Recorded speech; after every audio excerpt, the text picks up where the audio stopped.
Hello. I am Dr. Ulysses FeAr, mad scientist extraordinaire. This is another edition of Dr. FeAr's Mad Reviews. Today, we'll be talking about the 1931 James Whale film, Frankenstein. Tells the story of a scientist named Henry Frankenstein, because the coward couldn't even use his real name, who attempts to recreate life. And what he gets instead is a tall gentleman in a black suit with bolts sticking out of his neck. If they really wanted to make the monster terrifying, they would have just put Boris Karloff on screen without any makeup. Yeah, I said it. Take that, Boris. Now who's dead? I mean, you are.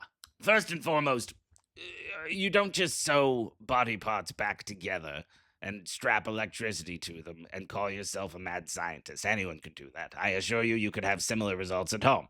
Grab a couple cadaver pieces, hook them up to your car battery, and see what happens. I bet they'll move. I bet they'll come back to life. You know what they probably won't do? Throw a little girl into the river. This is one of my least favorites. I have personal beef, as the children say, with Dr. Frankenstein. I think he's a sloppy scientist, if I'm going to be quite honest.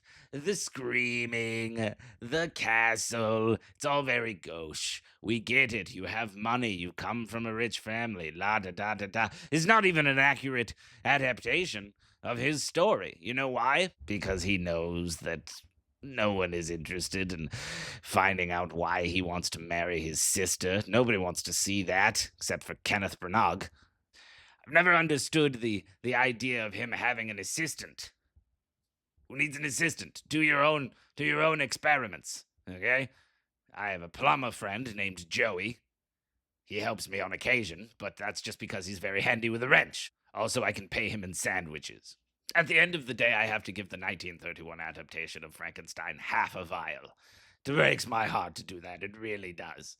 Because I would give it no vials if I could, but I don't know how to adjust. I can't. It's not a good visual representation to do that, so I have to do at least half a vial. You understand?